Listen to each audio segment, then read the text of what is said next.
try to condense some of the things that are on the slides and also maybe go through a few extra details that are not there, like some extra exercises or examples. So if you want to write stuff down, I suggest you write down what's on the board rather than what's on the slides.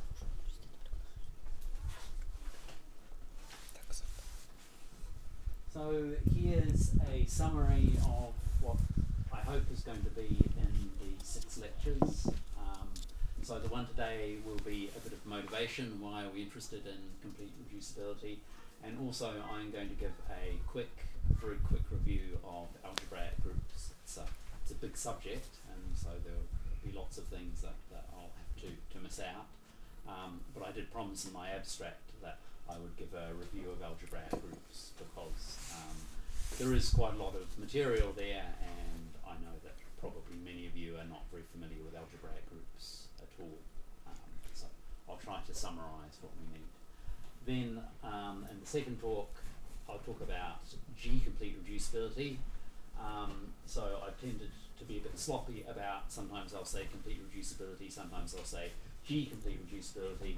This is really the proper name. This is the name that Serre used when he introduced the term. So I'll give some definitions and examples. Then the third talk, we'll start this approach using geometric invariant theory. So I'll spend most of the third lecture giving a review of some ideas from geometric invariant theory that we need. So geometric invariant theory is the study of actions of algebraic groups on algebraic varieties. It covers topics like, can you form a reasonable quotient space if you have a group acting on a variety?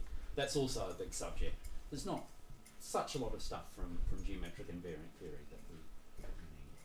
Maybe I should use this. Okay, the fourth. Here we are. In the fourth lecture, I'll talk about a geometric criterion for G-complete reducibility. So G-complete reducibility is a property that subgroups of an algebraic group may or may not have. You have a subgroup, either it's G-completely reducible or it isn't. And the point of the fourth lecture will be to reformulate that condition in terms of geometric invariant theory. And the point of doing that is that there are then some very powerful tools from geometric invariant theory that you can use to prove things about G-complete reducibility that are not easy to prove using other methods. And then the fifth.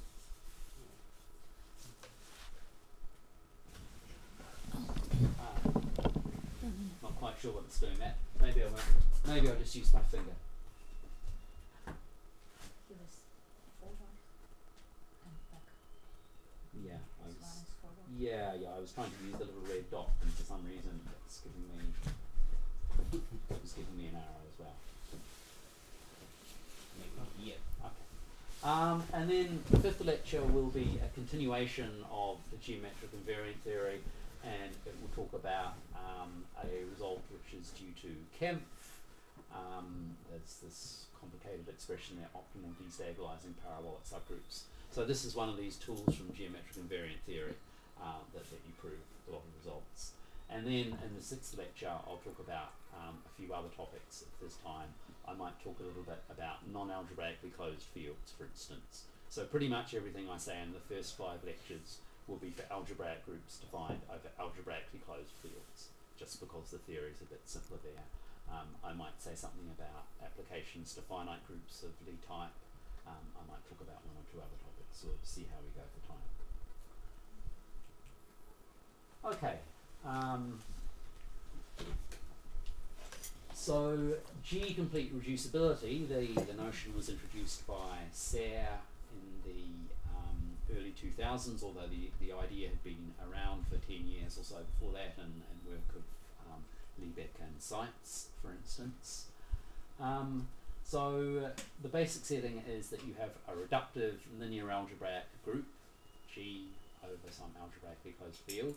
If you don't know what that means, I will tell you what it means, but if you don't know what that means, think of a special linear group or a general linear group over the field. That's a really good example to keep in mind for all of this if you don't understand what's going on. And I'll try as much as possible to give examples involving special linear groups and general linear groups, where you can just see everything very concretely in terms of matrices. nonetheless, the whole point of this idea of G-complete reducibility is that you want to take usual ideas from representation theory, where you're talking about special linear groups and general linear groups, and extend them to this more general class of groups, these reductive linear algebraic groups. The geometric ideas are based on work of Bate, Martin and Röhler, as it says there, but originally many of the ideas came from work of Roger Richardson. He wrote some papers in the 1980s that I think are not very well known, but they're a really important foundation for all of this geometric approach. So what's an algebraic group? So algebraic groups, as I say there, algebraic groups are to algebraic geometry what Lie groups are to differential geometry. So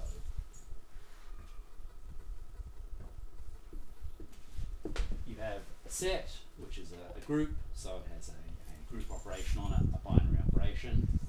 So G should be a variety.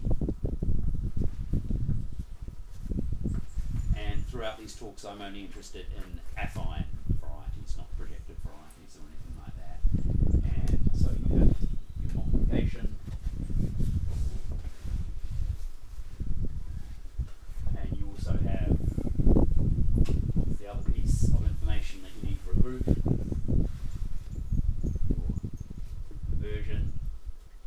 And these should both be morphisms of algebraic varieties.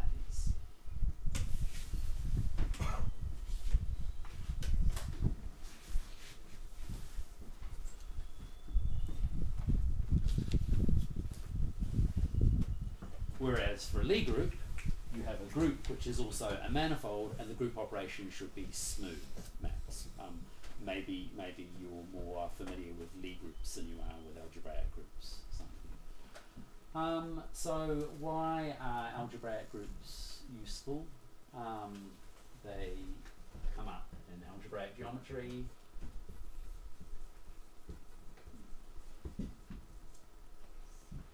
Number theory. So if you have some algebraic variety and you're interested in its automorphisms, maybe it's not so surprising that quite often these automorphisms form an algebraic group. So if you want to study the automorphisms, then it's useful to study the theory of algebraic groups. Other applications I'll talk about a little bit more later. Finite groups of the type.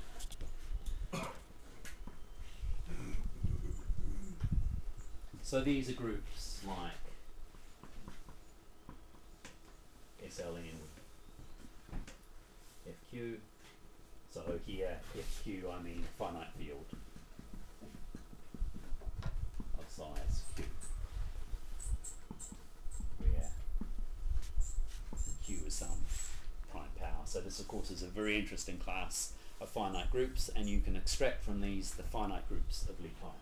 So SLN FQ is not simple, but if you factor out the centre, then you do get a simple group. And as long as I think Q has to be greater than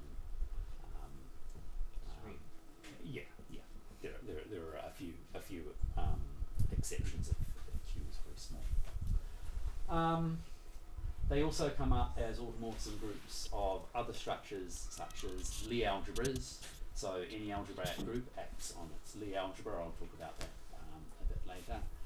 And so as a group of automorphisms, so algebraic groups come up as automorphism groups of Lie algebras, or other types of algebras such as Jordan algebras. And then another application, spherical buildings, which I'll be mentioning here and there but won't talk about very much.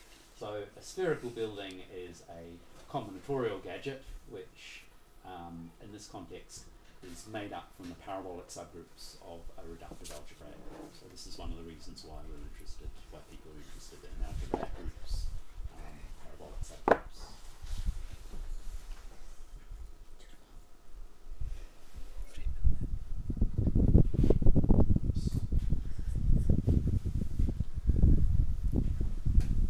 So I was saying before, the main idea of G-complete reducibility is you take the idea of a completely reducible representation of a group from representation theory. So this is homomorphism from a group to a general linear group, GLV, where V is a vector space. I'm going to look at this in a bit more detail in a moment. If you have a representation of a group and you want to know whether it's completely reducible or not, then really all that's important is the image of the representation. Okay? So you may as well just think about subgroups of a general linear group rather than arbitrary representations. And so we want to extend this idea to subgroups of a wider class of group, and then once we've done that, it's very natural to ask, well, which of the properties from usual representation theory carry over? So Clifford's theorem, perhaps I should say what I mean by Clifford's theorem.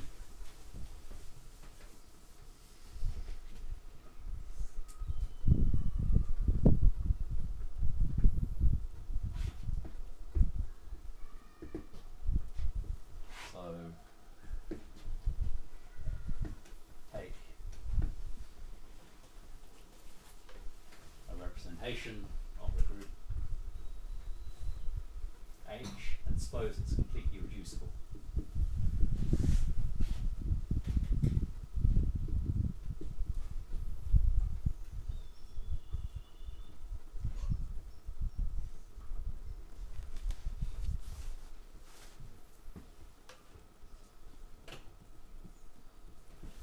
Clifford's theorem says if you take a normal subgroup of H and restrict the representation to this normal subgroup, then the new representation is still completely reducible.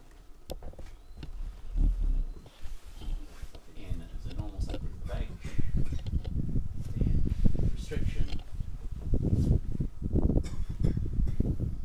is then a representation of N.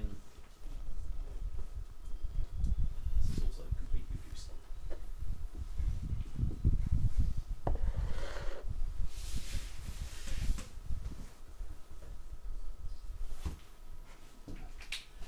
In representation theory, when people talk about Clifford theory, they mean a lot more than just this statement. There's a lot more that you can say. The proof of this statement here is actually quite easy. This is not hard to prove. But the analogous statement, as we'll see in the theory of G-complete reducibility, is harder, and it needs these tools from geometric invariant theory. Applications, as I mentioned before. Well, one of the original applications is to do with the subgroup structure of reductive algebraic groups. So you have one of these groups, G, you want to know what do the subgroups look like. Okay, very general and very complicated question. And so if someone gives you a subgroup H of G, either it's G completely reducible or it isn't.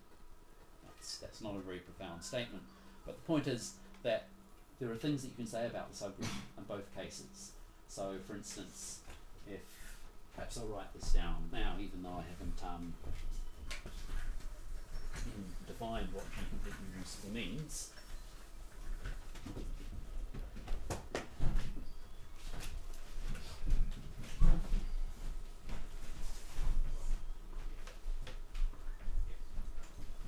So suppose H is a subgroup of G. G is a reductive algebraic group. And H is G completely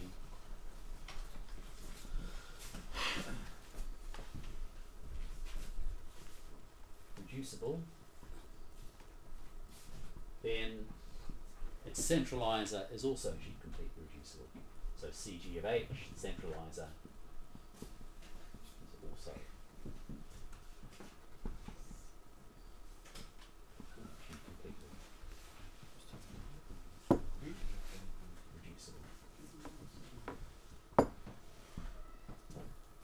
Excuse me. Yeah. Maybe I missed something, but I don't remember the definition. What do you That's mean 'cause by I G haven't- completely reduced? That's because I haven't given you the definition. You have forgotten nothing. Okay? I will come back to this again after I've given you the definition. I just wanted to give you a taster of what's to come. Yeah, and I should have said at the beginning, please interrupt me and ask questions if there's anything that you can't follow or that you can't see or that you want me to elaborate on. Just please let me know. Okay, so this is an example of one of the things you can say. So Liebeck and Seitz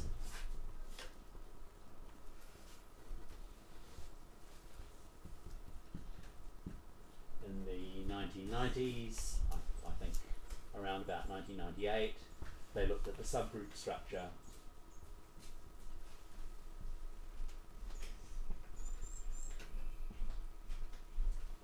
well, obviously it's a completely hopeless task to be able to describe the subgroup structure of an arbitrary group, right? So in the theory of algebraic groups, you can break algebraic groups down into pieces. One of the important class of pieces is the simple groups.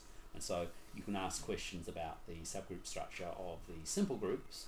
Well, it turns out that there are infinitely many simple algebraic groups as well, so you can't hope to say anything in general. However, a particularly interesting subclass is the exceptional groups.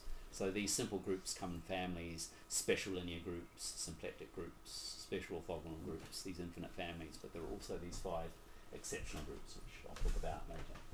They're studying the subgroup structure of the exceptional groups.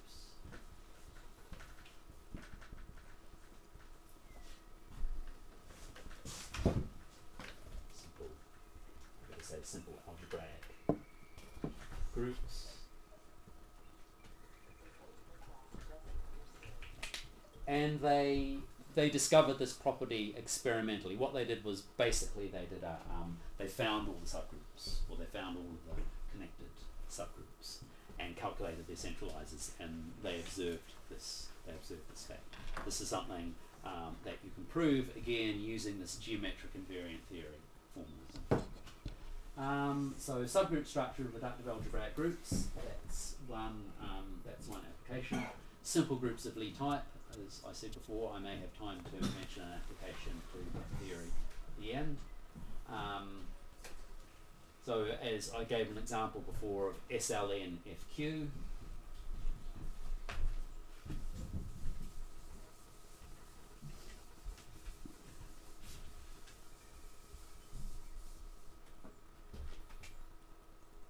so this is a finite group, of course, because FQ is a finite field.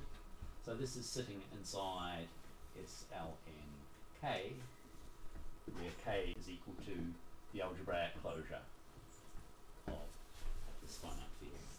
Okay, so this is a finite group, but this is a variety. It has some geometry on it. So you want to be able to try to use the algebraic geometry of this variety, of this algebraic group, to say something about this finite group. Another application, spherical buildings. I won't have very much to say. Geometric invariant theory. So most of what I'm going to be talking about is applications of geometric invariant theory to the study of G-complete reducibility. But actually it goes the other way as well. You can prove some things in geometric invariant theory using ideas from the theory of G-complete reducibility.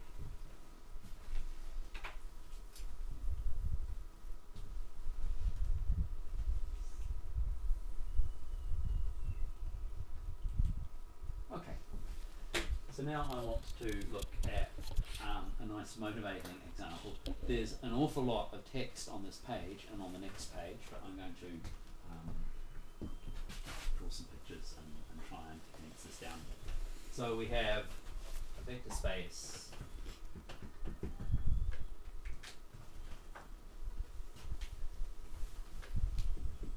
V over a field K. So as I said before, we're almost always going to be assuming that K is algebraically closed, although in this particular example it actually doesn't matter. Finite dimensional. Again. And we have a representation. Let's take a representation rho from some algebraic group. Or if you like, since I haven't told you what an algebraic group is yet, just think of this as any group. So this is some representation. So some homomorphism to GLV. This is what we mean by rational representation. Yeah, well, if you're talking about if you're talking about algebraic groups, then it makes sense to look at rational representations, which means a homomorphism of abstract groups, which is also a morphism of varieties. Yeah, but for this discussion, actually, this could be an arbitrary group and an arbitrary homomorphism. Yeah. Sorry, I could have been perhaps a bit clearer about that on the slide. So we want to know, is this completely reducible?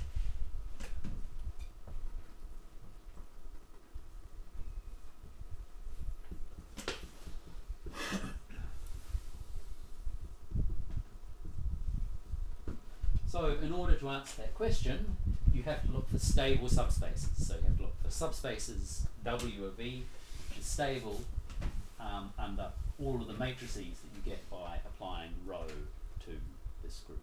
Okay, so rho of H is a subgroup of GL of V. So rho of H, the image of rho, is going to consist of a bunch of linear transformations or matrices, if you like. If you choose a basis for V, then you get n by n matrices.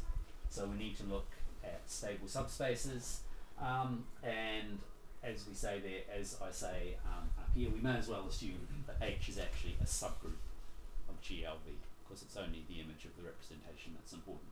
Nonetheless, I'm still going to carry around these functions rho and psi. Perhaps I should point out here, as Alan did, that I write my functions on the left. I'm from the southern hemisphere originally, so that's the way we do it. Okay, so take a subspace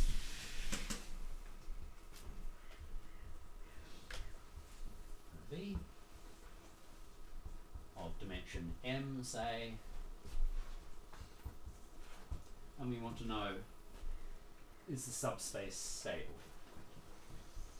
So let's try and work this out by writing everything in terms of matrices.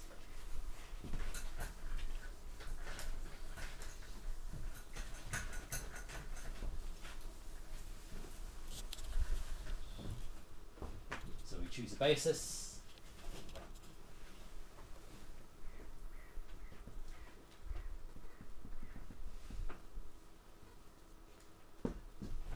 For W, this kind of thing will be quite fresh in Ellen's mind, I know, because she's been teaching second year linear algebra recently.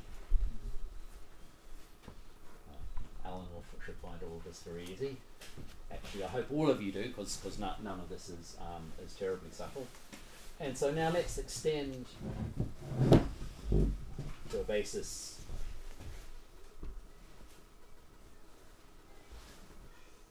for V. V has dimension n, so we're going to need another n minus m vectors.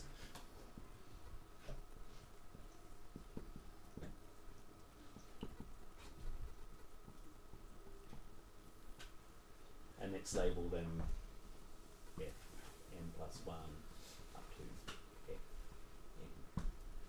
So now we've chosen a basis for our vector space, we can write down matrices that correspond to the linear transformations that we get from rho. And we can ask ourselves, what do these matrices look like?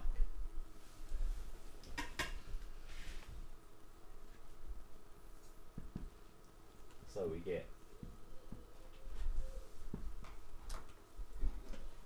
now view rho as being a homomorphism from H to GLNK.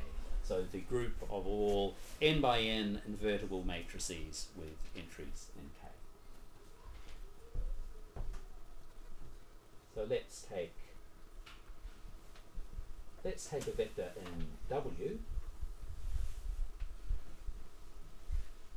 So the first m entries can be anything that we like, and then the last n minus m entries have to be 0 because it's in the subspace.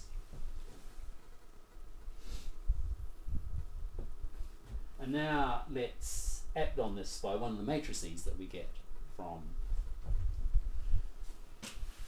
rho. So this matrix here will be the matrix of rho of H. And actually I've given this a different name. I've called this psi, which is as it should be. Okay. I want to remember that there's a difference between GLV and GLNK, because although they're isomorphic to each other, if you choose a different basis, then things change. So the isomorphism between the two is not canonical.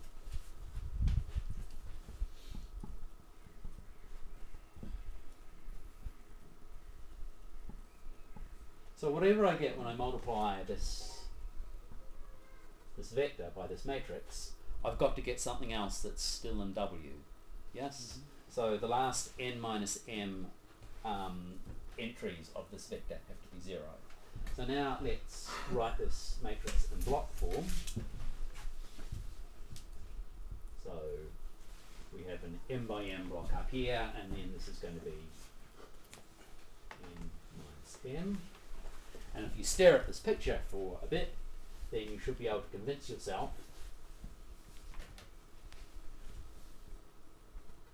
that the matrix has to look like this. You have to have zeros down here, otherwise it's not going to be the case that the vector that you get on the right hand side has zeros down here for every choice of these things up here. Okay? Simple linear algebra. I really hope I've got this the right way around. It's really is upper triangular and not lower triangular. I did check this last night. I was a bit jet lagged by this. Stage. So. Sorry, what's the assumption exactly? Why do we land in W again? Oh yeah, sorry. Yes, thank you.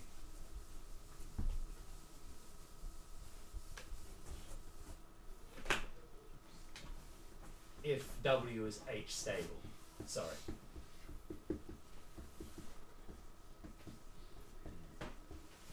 matrix. This will be good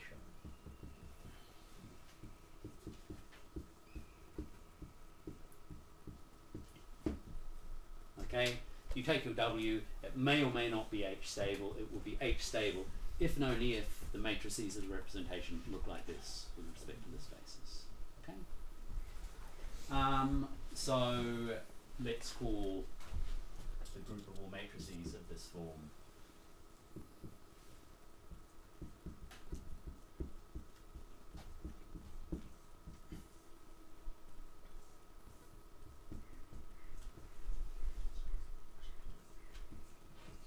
all invertible matrices,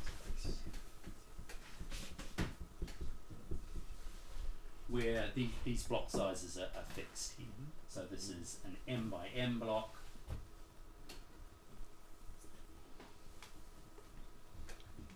And this is an n minus m by n minus m block.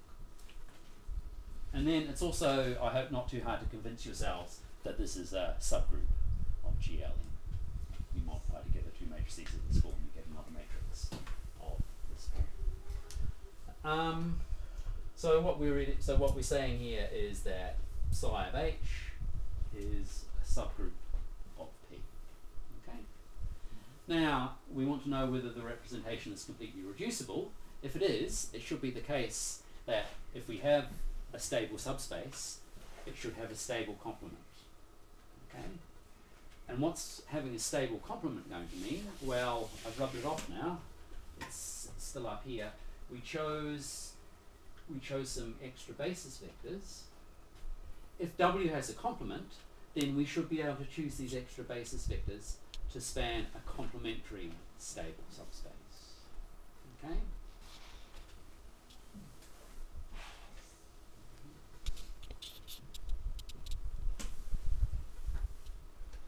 And that will be the case if and only if this block up here is 0.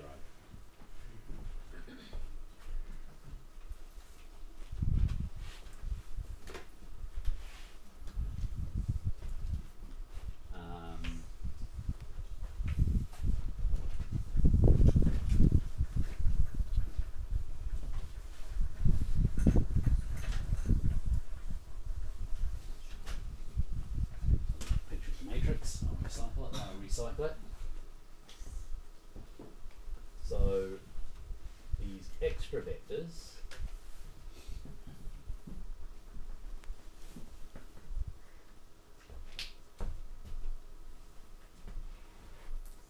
lost my pen. It's vanished. How could that happen? Never mind. The other pen is slightly darker than this one. These span a complementary quadrilateral they always span a complementary subspace just by construction, but the complementary subspace that they span is stable.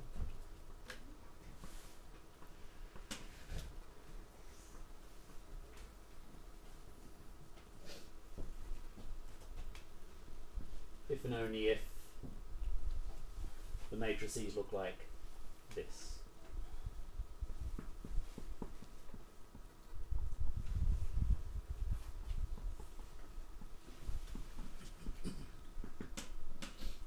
This thing here with this crossed out and replaced by 0. So the matrices should be not just block upper triangular, but block diagonal. Okay? Now, why am I telling you all this? So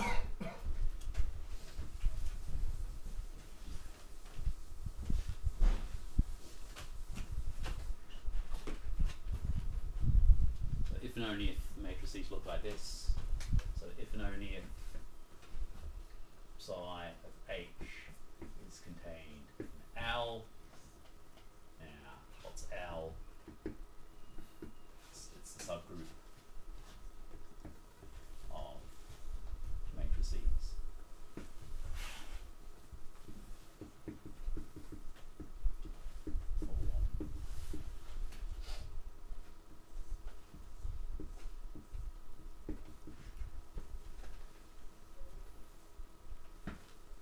Okay. So why am I telling you all this? This is because this is giving for us an intrinsic characterization of what it means for this representation to be completely reducible. Intrinsic in that it's not talking about the vector space V at all, it's only talking about subgroups of the general linear group. So you can express this property saying that the representation is completely reducible by saying that the matrices of the representation lie in certain subgroups. Okay? And this is the idea that we're going to generalize to arbitrary reductive algebraic groups. Because when you're talking about arbitrary reductive algebraic groups, you don't have a nice vector space lying around that they're acting on. So there's some text about that up there. The other piece of the argument, oh, here's the thing, in my pocket. We're talking about choosing bases for our vector space. When we change the basis, what happens to the matrix of a linear transformation? You change it by conjugation by a change of basis matrix. So what the argument that we've just been through amounts to saying is that if we have a subgroup H of GLNK, then it will stabilize some m-dimensional subspace, W, if and only if it's GLNK conjugate to a subgroup of this P that I wrote down before. And H will stabilize both an m-dimensional subspace and a complement to that subspace, if and only if H is GLNK conjugate to a subgroup of this L. So this is this intrinsic characterization.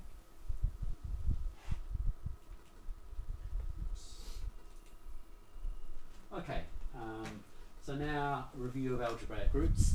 How many of you know what an affine algebraic variety is? I don't want to embarrass anyone by asking these kind of pointed questions. Okay, what about an algebraic group? Okay, oh, all right. So quite a few of you know a bit about algebraic groups already. That's good.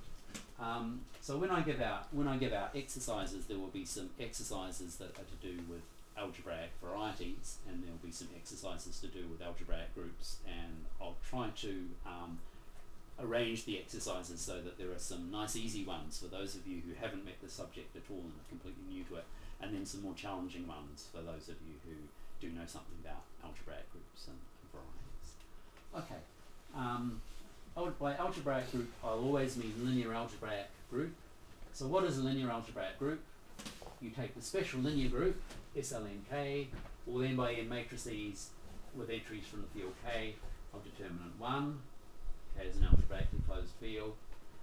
So an algebraic group is a closed subgroup of some SLNK. So what do I mean by closed? I mean given by some polynomials in the matrix entries. those of you who've seen the definition before will be wondering, why am I saying SLNK here rather than GLNK, which is what's more commonly done. It amounts to the same thing. So there's one little subtlety here that tends to trip people up.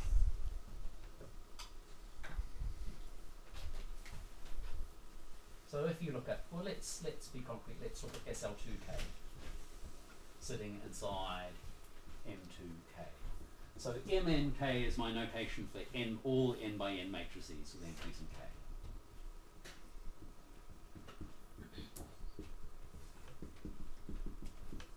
So what do I mean when I talk about zero set of some polynomials and some matrix entries? What's the condition that gives you SL2K? So the determinant of 1. Yeah. So if you take a matrix, let's take an arbitrary matrix, 2 by 2 matrix, and you want to know, is it an SL2K or not? Then you're asking, is its determinant 1? Well, we all know the formula for the determinant of a 2 by 2 matrix. It should just, the matrix entries should satisfy this polynomial here. So this is what I mean when I talk about subgroups determined by vanishing of some polynomials in the matrix entries. Here's a nice example. If we want to write it explicitly in terms of something being 0, we do it like this. So here we have a subgroup that's determined by the vanishing of just one polynomial. In general, you might need more than one polynomial, but general fact from algebraic geometry, finitely many polynomials will do. Okay. So the thing that can trip you up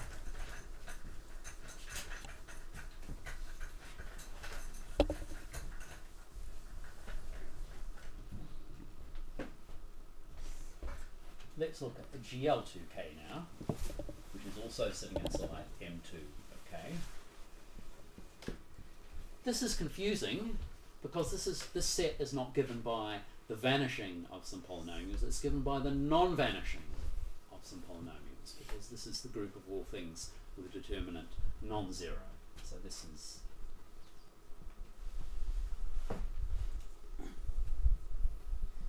all matrices whose determinant is non-zero.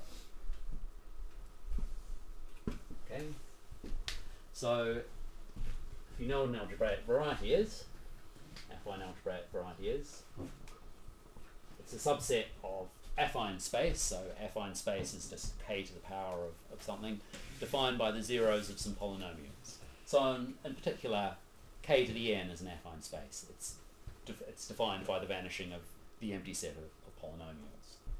It's not so obvious that this is an affine variety, okay, but it turns out that it is. If you want to see this explicitly, and this is the note that I've put down the bottom here,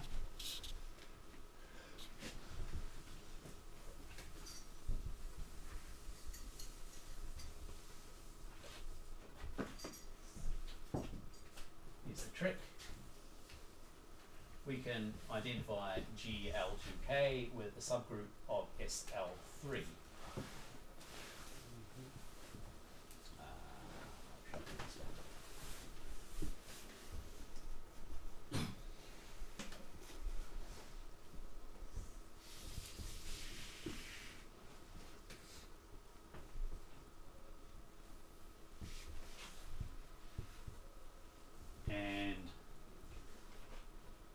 How do you say that the determinant should be non-zero? Well, another way of saying that a number is non-zero is saying that you can multiply it by some other number and get 1, right? Every number apart from 0 has that property. So if you want to say that the determinant is non-zero, then you say AD minus BC times Z equals 1.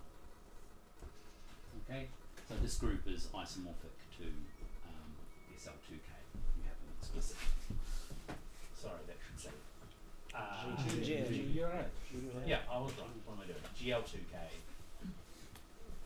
goes to SL3K.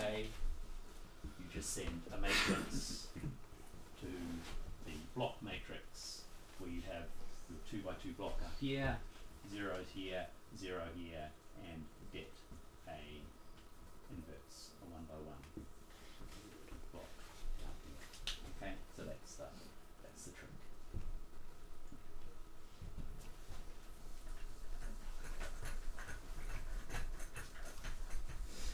So you take a subgroup, a closed subgroup of SLNK, so it should be given by the zeros of some polynomials.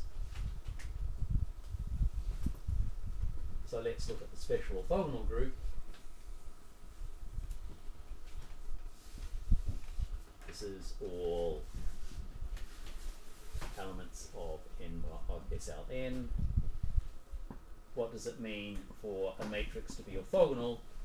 That means that its transpose is equal to its inverse. Yeah, this makes sense over an arbitrary field. How do you see that this is given by polynomials in the matrix entries? Well, you just multiply this together and you say, well, down the diagonal the entry should all be 1, and off the diagonal the entry should be 0. So this is given by n squared polynomials.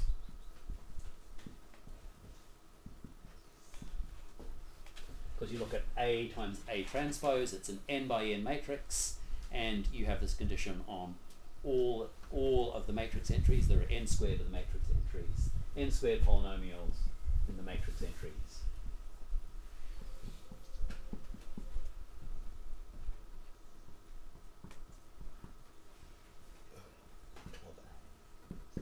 Actually, it turns out that you don't need all n squared of those conditions. They're not all independent.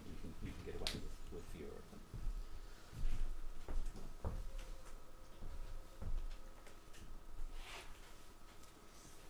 them. So SLNK itself is an algebraic group, and up the top here, this is just the observation that I made it before. You can express SLNK as closed subset of MNK because it's given by that condition, the determinant with 1. The additive group and the multiplicative group of the field are algebraic.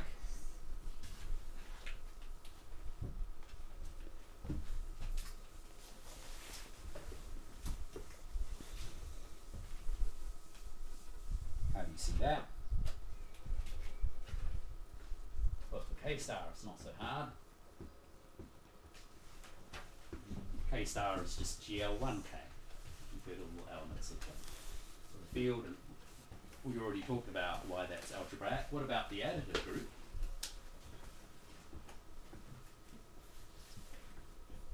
This is isomorphic to just the group of 2 by 2 upper unitriangular matrices. And this is algebraic because this is given by the conditions that say this matrix entry is 1, this matrix entry is 1, this matrix entry is 0. Okay?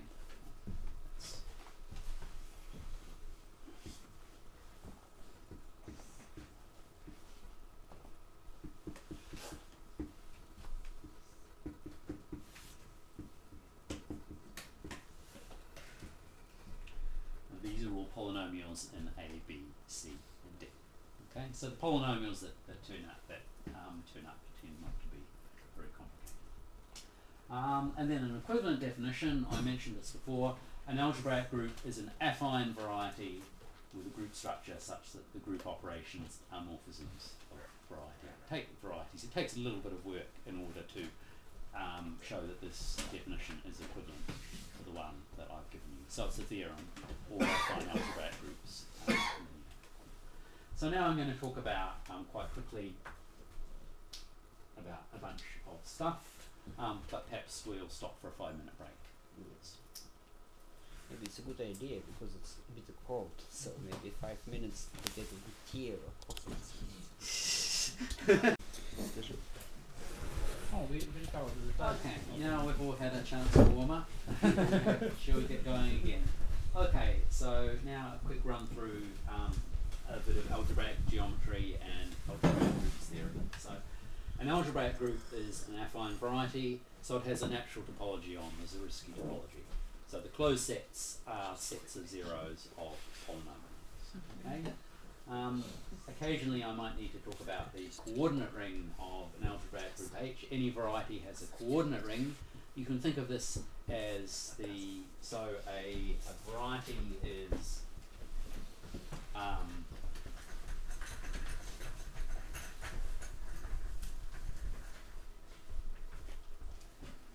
it's a subset of some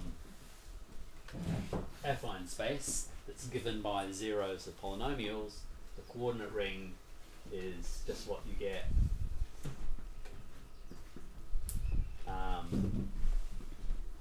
by taking polynomial maps from Kn to K in the usual sense and restricting them to X.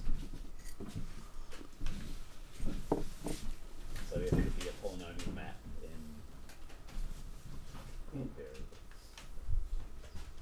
And so algebraic geometry is all about the interplay between the variety X and its coordinate ring. There's a notion of irreducible and connected components of a variety.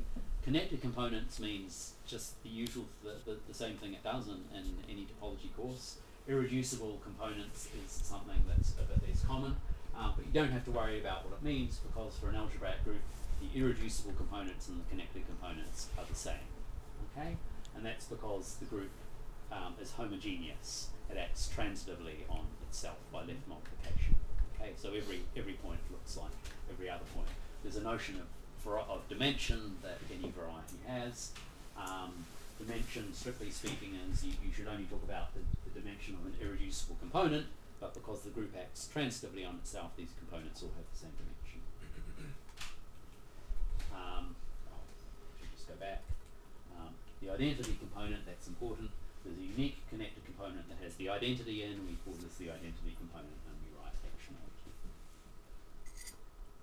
So a group is connected, group H is connected if and only if H equals H naught. Whoops, that's the wrong way.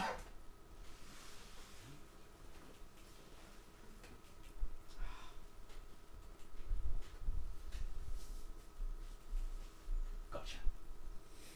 No. Hey. Just a bit of terminology. When I say a subgroup of H, I mean a closed subgroup. So if we're working in the category of algebraic groups, then we really want our subgroups also to be algebraic groups. So we want these to be closed in the Zariski topology, given as sets of zeros of polynomials, and this means that they're algebraic groups in their own right. If I want to talk about subgroups that are not closed, I'll say abstract subgroup or something like that. If you have a normal subgroup of H, then the quotient group, H mod n, is also an algebraic group. That's not easy to see. You need to do some work to do that. This thing about homomorphisms, this is just terminology. When I say a homomorphism of algebraic groups, I mean a group homomorphism that's also a morphism of varieties. So we're sticking in the category. Another slightly non-obvious fact, if you have a homomorphism of algebraic groups, then the image is closed in the codomain. Okay, so the image of a homomorphism of algebraic groups is precisely the set of zeros of some polynomials. And we call an isogeny and a surjective homomorphism of algebraic groups with finite kernel. So these turn out to be quite useful for an idea. So for example,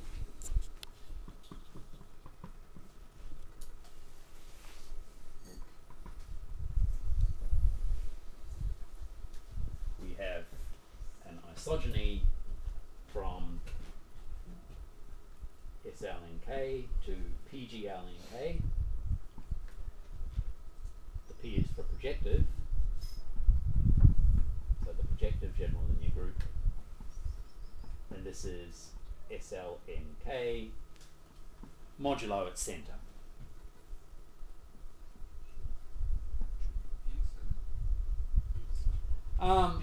It doesn't matter. Sorry, this is a bit confusing. Over an algebraically closed field, it doesn't matter. Yeah? And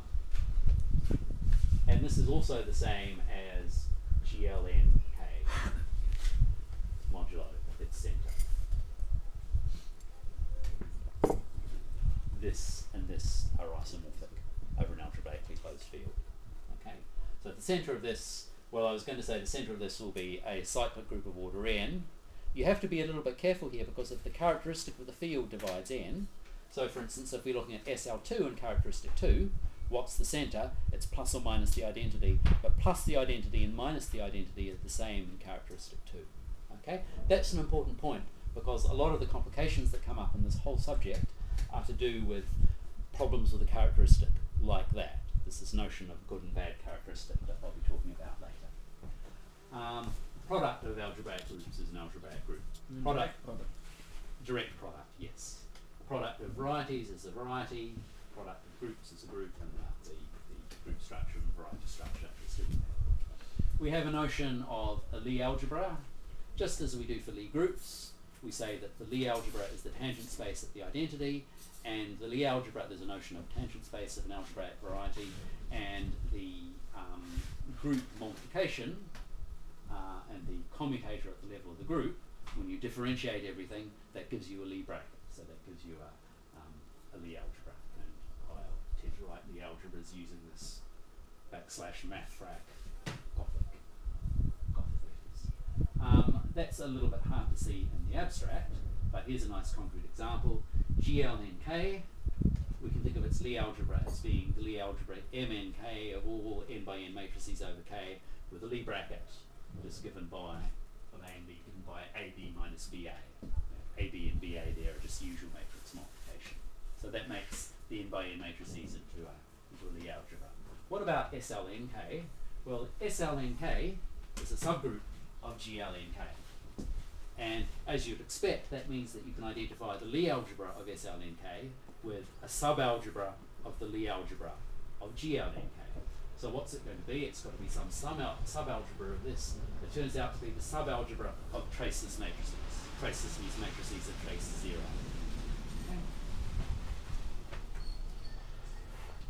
Now, when you study Lie groups, one of the main ways in which you understand Lie groups is by studying the Lie algebra and doing things locally at the level of Lie algebra, and then deducing global consequences for the Lie group. A warning here, this does not work nearly as well for algebraic groups, okay? Due to characteristic problems like the one that I was describing before, and here it is again. If you have a Lie group whose centre is finite, then the centre of its Lie algebra should be 0. It should be trivial. This is not the case necessarily in algebraic groups. What's the centre of SLNK? It's a finite group, as we were talking about before. But what's the centre of the Lie algebra? It's one-dimensional, because the identity matrix is actually in there, right? If P divides n, if the characteristic of your field divides n, then the n by n identity matrix is traceless. It has trace n. If P divides n, then n is 0 in your field. Okay? So then the identity matrix is a new Lie algebra, and the identity matrix obviously commutes with everything, and so does any scalar multiple of the identity matrix. So you see this one-dimensional centre. So this nice correspondence that you have goes wrong. Now we need to talk about unipotent and semi-simple elements. This is very important.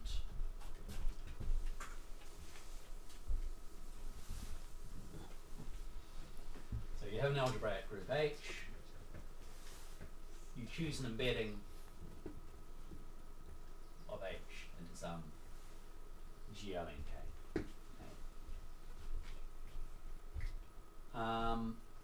And then you say that some algebraic H is unipotent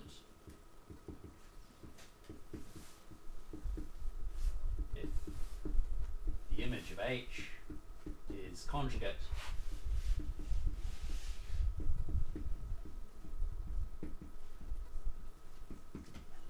to an upper unitriangular matrix. So something with 1s on the diagonal, 0s below the diagonal, and anything that you like above the diagonal.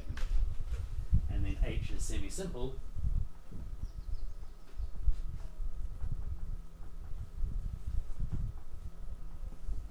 if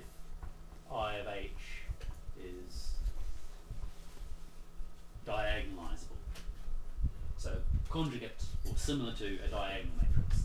So GLNK conjugate to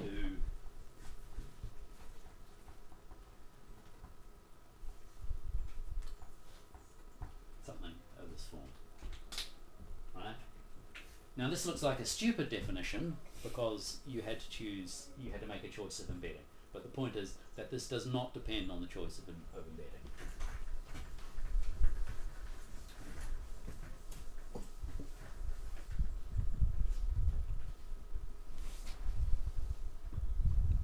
Does not depend on I. And you have something called the Jordan decomposition.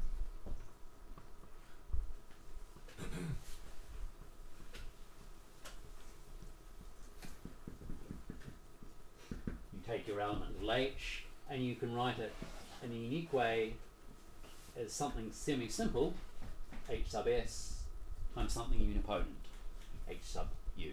So this is unique, subject to the conditions that HS is semi-simple, HU is unipotent,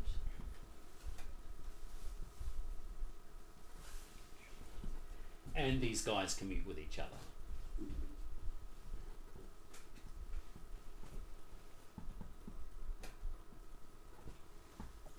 There's an analogous Jordan decomposition in the Lie algebra where you have a semi-simple part and a nilpotent part. Okay.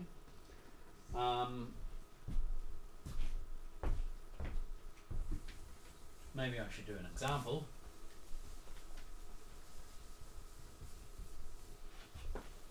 Example that's not in the notes, but it's a nice example. That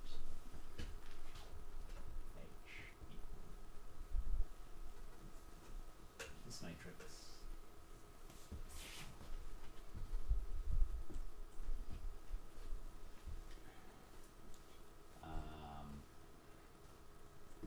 in GL2.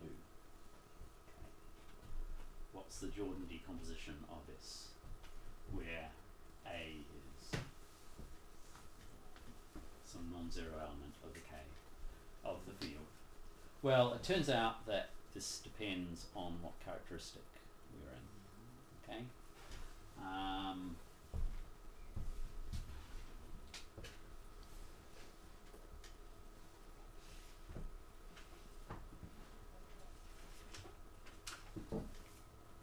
So this characteristic 2 case is slightly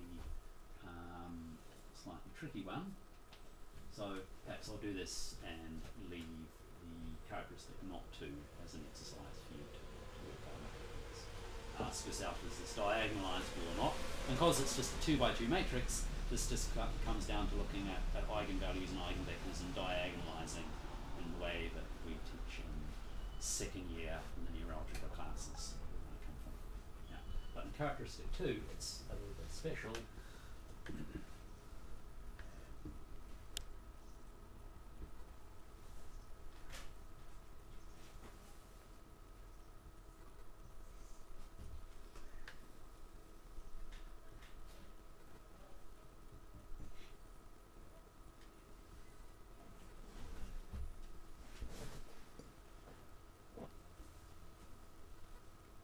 So here a to the half of course means the square root of a, which we have because we're assuming that our field is algebraically closed.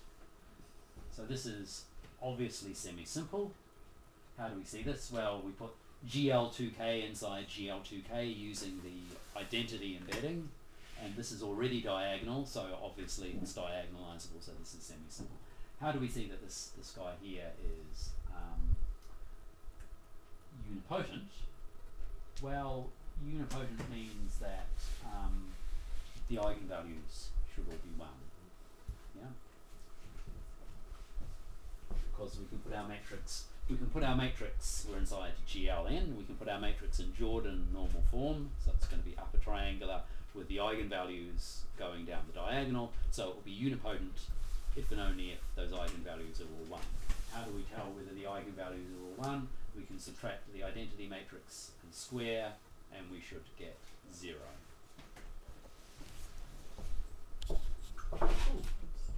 Oops. Sorry about that.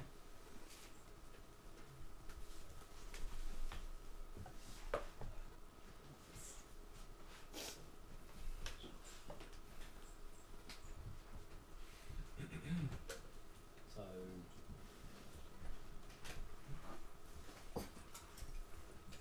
let's square this. So we take this, we subtract the identity matrix. That's the same as adding the identity matrix because we're in characteristic 2.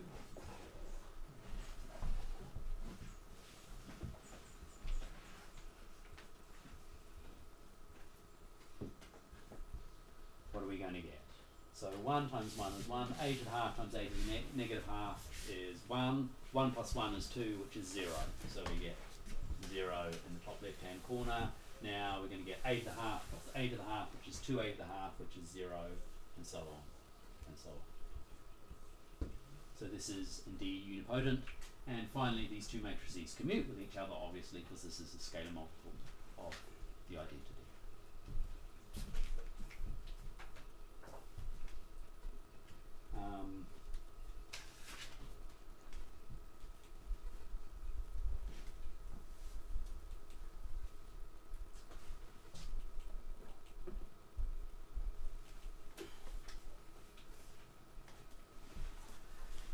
Some other nice properties of the Jordan decomposition up there. If your element little h belongs to some subgroup of big H, then its semi-simple and unipotent parts, HS and HU, also belong to this subgroup.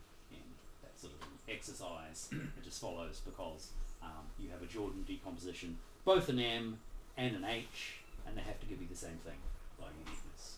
If you have a homomorphism of algebraic groups, then it takes the semi-simple part to the semi-simple part, and the unipotent part to the unipotent part.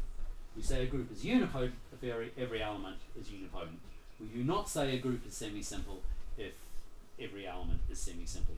As Humphrey says in his book on linear algebraic groups, that would be a waste of a definition. That's not what we want semi-simple to mean. We want to reserve that for something else. In general, in maths, semi-simple means something like a direct sum of simple in the appropriate category. And that's what we want this to mean. Okay, now I can give you the definition of a reductive group. Yay. Unipotent radical denoted RU of H. It's the unique largest connected normal unipotent subgroup of H. And so it's an exercise which I think I'll give you to see that this makes sense. How do you know that there's a unique largest? Maybe there are maximal ones, but there are lots of different maximal ones. It's easy to see that there are maximal ones just by dimension, right? We're talking about connected irreducible groups. So if you have an ascending chain, the dimension has to go up at each step, and the dimension can't get bigger than the dimension of the ambient group. So it's easy to see there are maximal ones. It's not so easy to see the unique largest. We say that H is reductive if its unipotent radical is trivial. There's a slightly cryptic comment in brackets here. Reductive groups are a really, really important class of algebraic groups. However, the definition by itself is almost useless. You don't prove things about reductive groups using the definition. You go through this long and roundabout route, working out all this structure theory. So don't expect to be able to use this definition to prove anything. Okay. So in general, if you take a group and you factor out by its unipotent radical, then what you have left is reductive. Also a little exercise. So it's the same idea as in when you're studying finite groups. You can wave your hands and say, well, it's enough to study finite simple groups and study the way in which they're put together, right? So it's the same sort of thing here. If you have an arbitrary, well, at least an arbitrary connected algebraic group, well, no, I don't need to say connected. If you have an arbitrary algebraic group, you can break it into a unipotent piece, which is its unipotent radical, and a reductive piece, which is the quotient of the group by its unipotent radical. And then they're stuck together. They're stuck together somehow.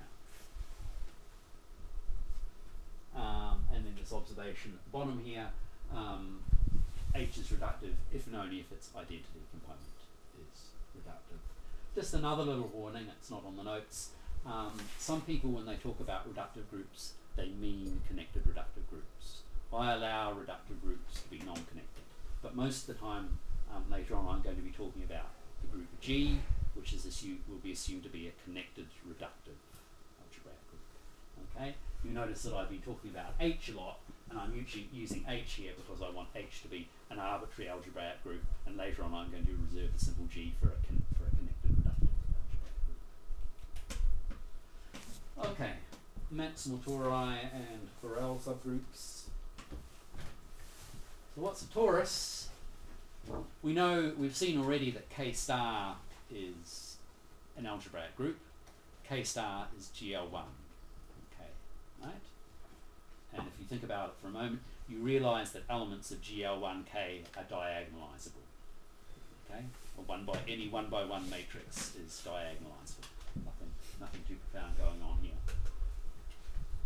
More generally, a product of copies of K star is also an algebraic group. I said before that a product of algebraic groups is an algebraic group.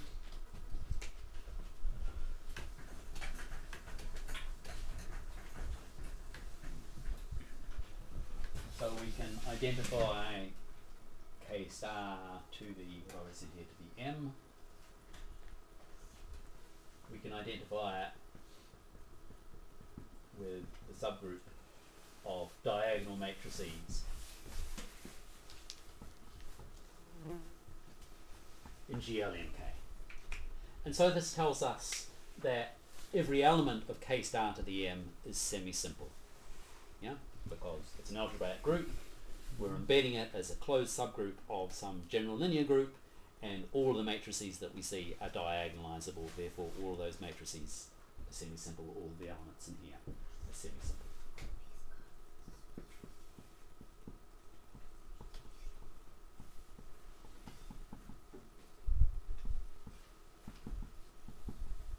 Okay, and in fact a connected group with the property that every element is semi-simple has to be a torus.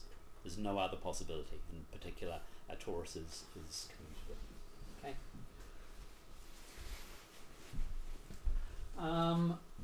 And now this big result here. Any algebraic group contains a maximal torus. So what do I mean by that? Well, when I talk about a torus inside H, I mean a subgroup, a closed subgroup that's a torus. So it should be isomorphic to K star to the M. Maximal means that it's not. Yeah. A full group or a subgroup of A subgroup. K, a subgroup of K star. Yeah. Oh no, a subgroup of full. K star. It's a full The full, group. all of it. Yes, Полная yeah. группа. Конечно. Yeah. Я потом скажу почему. If you have, this is a good question. If you have a connected subgroup of this, then it turns out that that's also a torus. That's not completely obvious. You need to do a little bit of work to see that. However, you can have non-connected subgroups. You can have finite subgroups, for instance, and those are obviously not torus. Yeah. So a maximal torus is a subgroup that's a closed subgroup that's a torus, and it's not properly contained in any other closed subgroup that's also a torus. That's what maximal means. Yeah. And the theorem is that they exist. That's easy just by this dimension argument I gave you before, because tori are connected. But the unique up to conjugacy. Okay? And if you read any of the standard books on linear algebraic groups, then you find it takes a chapter or two for them to work up, or even a bit more actually for them to work up to this result. This is quite a big result. A Borel subgroup is a maximal connected solvable subgroup. And these are unique up to conjugacy. So a maximal torus T is connected and it's commutative, so it's certainly solvable. So you could take a maximal torus and try and make it bigger. Look at bigger connected solvable subgroups that contain it. Okay, and this will give you a Borel subgroup. They're all unique up. They're unique up to conjugacy, and so by the argument that I just gave you, you can find one Borel subgroup that contains a maximal torus at the ambient group. Therefore, they all do. Okay. And as always, these things are easier to see by an example. GLM, maximal torus.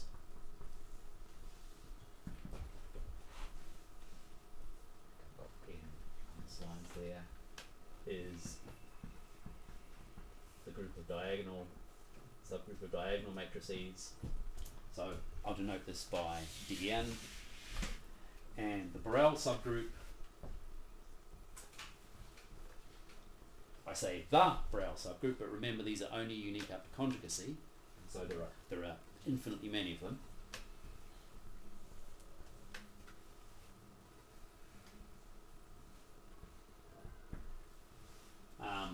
But in many contexts, when you do constructions involving the maximal torus, because it's unique up to conjugacy, that means that your constructions don't depend on the choice. It's like what Alan was saying before, talking about the fusion system of a finite group. It doesn't matter which CeLO-P subgroup you choose. They're all conjugate to each other, and this gives you an isomorphism of the corresponding fusion systems. So the Borel subgroup, which I'll denote by Bn, it's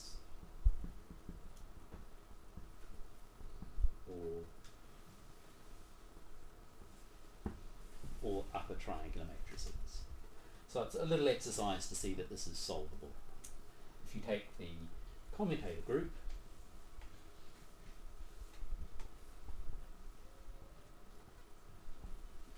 then you get the same thing, but with ones down the diagonal. And I'll call this guy UN. And this is also equal, it turns out, to the unipotent radical of Bn.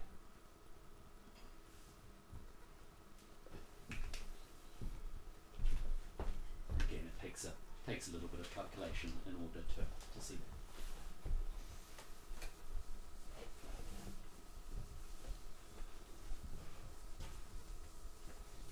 Well, maybe I should continue that story on to the next board. Bn is the semi-direct product of Dn diagonal matrices with U. Okay? It's easy to see that you can write any matrix like this as a diagonal matrix times a matrix that looks like this. And it's also pretty easy to see that this here is a normal subgroup of this. And also Dn and Un have trivial intersections, so it's a semi-direct product. Parabolic subgroups and Levy subgroups. Parabolic subgroups and Levy subgroups are really crucial in the theory of G-complete reducibility, so I need to at least tell you what they are. There are many more things I could tell you about them, like how they're made and how you classify them and so on. We don't really need all that stuff, so I'm going to skip it. So I'll just restrict myself to talking about connected reductive algebraic groups H. A parabolic subgroup is any subgroup that contains a Borel subgroup. Such a subgroup is automatically closed. You don't need to assume it's closed, it will automatically be closed. So this already is an indication that something kind of quite special is going on here. In particular, H is a parabolic subgroup of itself. A Levy subgroup is a maximal reductive subgroup. It's not quite so clear that those exist, because remember, I allow reductive groups to be non-connected. And it is possible to have an infinite increasing chain of, say, finite groups sitting inside some larger group. For instance, you could just have SLNQ sitting inside SLNK, where K is the algebraic closure of the finite field of Fp. You just have these larger and larger and larger finite subgroups in there. Nevertheless, these do exist, and they're all conjugate to each other.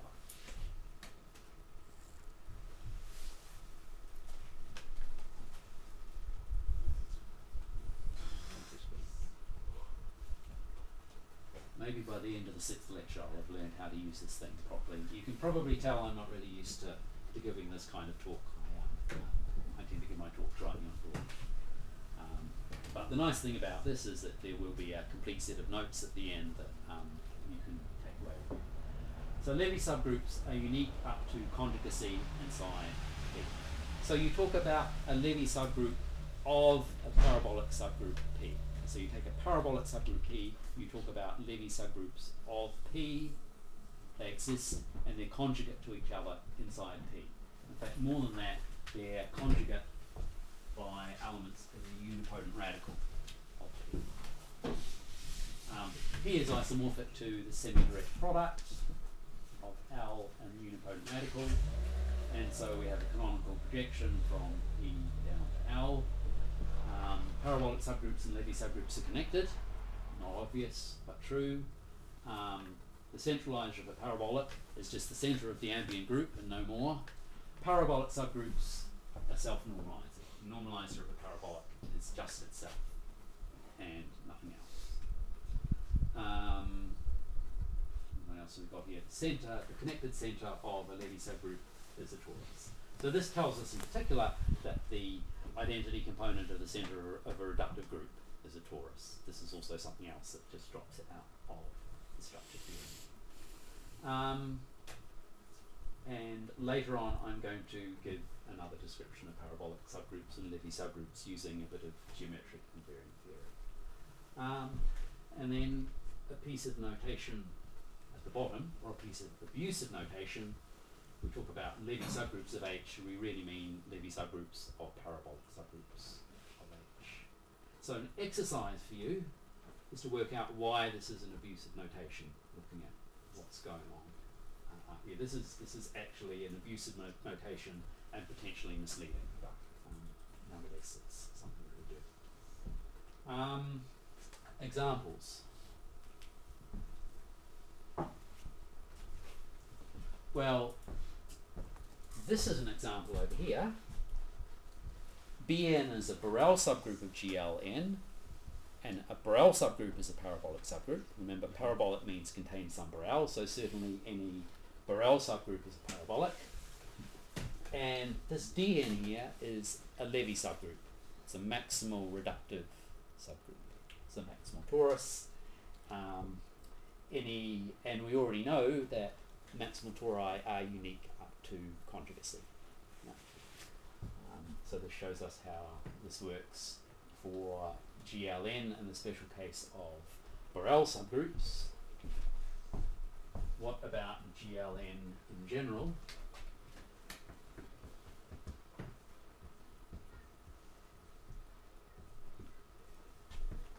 What do the parabolic subgroups and Levy subgroups look like? Well, we've seen them already, or at least we've seen a special case in the example that I did at the beginning with the block upper triangular and block diagonal matrices.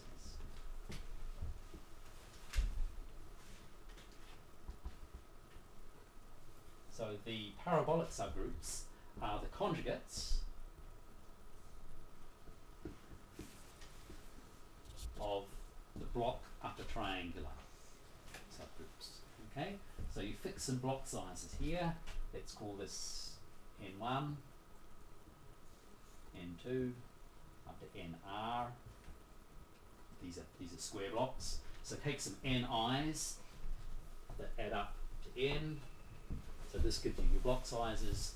Look at the subgroup of GLN consisting of these block upper triangular matrices. Again, as in the example before, it's not hard to convince yourself that this is a subgroup. Yeah? This is a parabolic subgroup. This is a parabolic subgroup.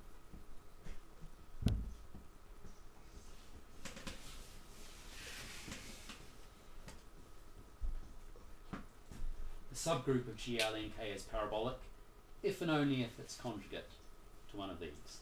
I didn't say this in the notes, I should have done really. It's one of those things that I've internalized so much that I don't even think about, but it bears out saying a conjugate of a torus sitting inside some bigger group is a torus. A conjugate of a maximal torus is a maximal torus. A conjugate of a Borel subgroup is a Borel subgroup. Okay?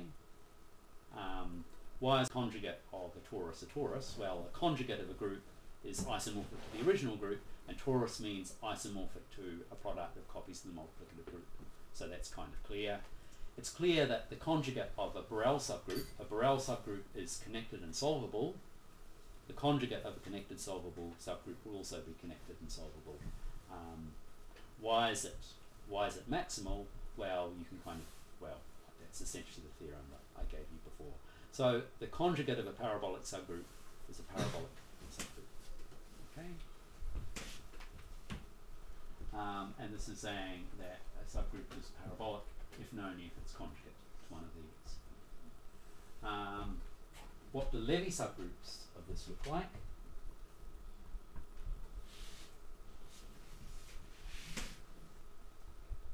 Block diagonal.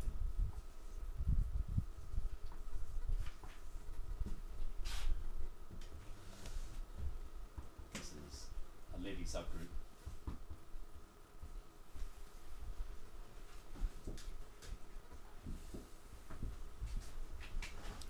Okay, remember Levy subgroups are not unique. I could conjugate this by some element of P and get something different.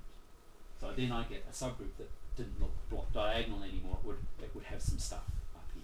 Okay, it would be disguised. Similarly, in this example over here, if I take this maximal torus of diagonal matrices and conjugate it by something, I'm going to get something messy, which is not obviously a maximal torus anymore. It's not obviously a torus anymore. And what's the unipotent radical?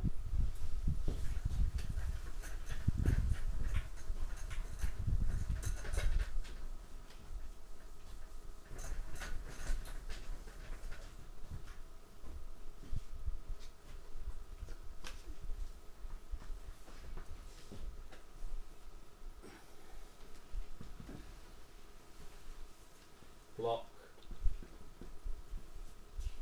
upper unitriangular matrices. So you have little identity matrices in here.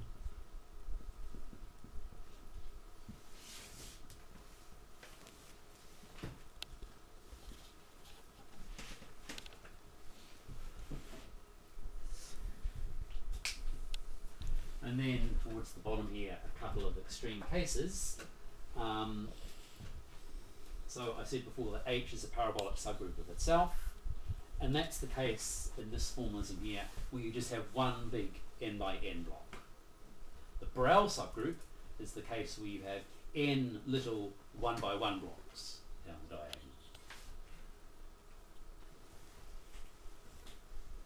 diagonal. So why do we care about parabolic subgroups? Well, they're important in the structure theory. But another reason is that often, if you want to prove statements about connected reductive groups, you do that using induction on the dimension. So at some point in the argument, you have to drop from your original connected reductive group H to a smaller connected reductive group. How do you find such a small connected reductive group? Well, you look for a Levy subgroup of a proper parabolic subgroup.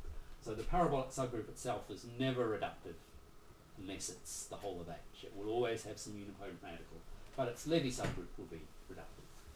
Well, H might have lots and lots and lots of reductive subgroups, but the nice thing about using Levy subgroups is that they retain a lot of properties of the original group. So for instance, the Levy subgroup contains a maximal torus of the original group.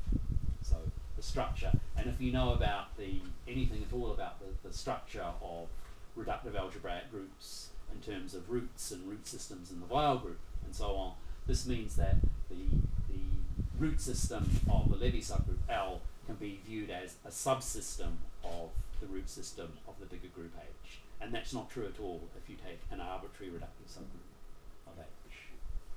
Okay, I'm going to stop in a minute, so we won't quite get through all of this, but we're nearly there. So a simple algebraic group is a group that's infinite and connected and has no infinite proper norm subgroups. Okay? So this doesn't mean quite the same as simple for an algebraic group, because you allow yourself to have, say, a finite centre. In fact, that's the only thing that can happen. But it turns out that if you factor out the finite centre, then you do get a group which is simple as an abstract group. So, for example, SLNK is simple in this sense. the only proper closed normal subgroups of SLNK are subgroups of its centre, and the centre is finite. And if you factor out the centre, you get this PGLNK that I was talking about before, and that turns out to be simple as an abstract group. Okay, so this gives us an interesting source of simple groups. The group is semi-simple if, okay, I'm going to give you a better characterization in a minute, connected and reductive and has finite centre. So what's the point here? Really what I want to say is that a semi-simple group is a group that's a product of simple groups. Okay? I can't quite say that, unfortunately, because it's not true, but it's true up to isogeny. So up to isogeny, a semi-simple group is a finite product of simple groups, a product of finitely many simple groups. And a reductive group is a finite product of simple groups together with a torus that's central. And the simple groups that we appear we call the simple components. So maybe I should finish, there's a little bit of stuff there about structure theory that amounts to saying that if you know some combinatorial information about your group, which is encoded in the root system, if you know what that is, the Dinkin diagram, plus a little bit of extra information, which is a bit like the fundamental group or the Lie group, then you know what your reductive group is. And one really striking thing is that the field doesn't appear in this description at all. So the classification theory of connected reductive algebraic groups is independent of the field. I remember I was talking about the Lie algebra before, and I was saying, well, if the characteristic of the field might interfere with the behaviour of the Lie algebra. So this is a really, really striking fact. So let me just finish by one simple example that helps to illustrate what's going on there.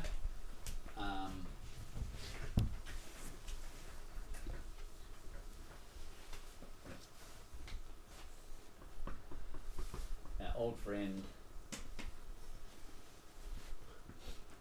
GLNK. Okay? So according to my description here, this should be a product, essentially a product of some simple groups and a central torus. And we will see some central torus here because we know that the centre of GLNK is a one-dimensional torus. It's the group of scalar multiples of the identity. And what are the simple components going to be? Well, probably not too surprising if I tell you that there's one simple component and it's SLNK. Yeah? So you ask, is GLNK a product of SLNK and its centre? And the answer is no. But you have an isogeny from K star cross SLNK. Let's call this phi. GLNK, where you send non-zero element for field and matrix of determinant 1, you just multiply the matrix by x. Okay? And this has non-trivial kernel.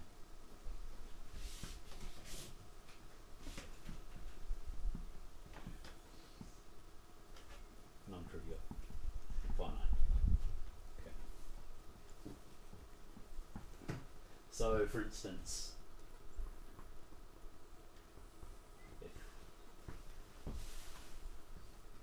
x to the n is, whoops, I don't have the only matrix on 1, then phi of x, x inverse times the identity matrix, and this is an element of SLN, the identity matrix in SLN, multiply it by an nth root of unity, and the scalar matrix that you get still has determinant 1, so it's still an SLN. So this is an isogeny, it's surjective, and it has finite kernel. So this thing is not quite a product of these pieces, but it's almost a product of these pieces. Okay, I'll stop there. So next lecture I'll just finish off there's a little bit more of the structure theory, and then we'll start talking about G-complete reducibility. Thank you very much.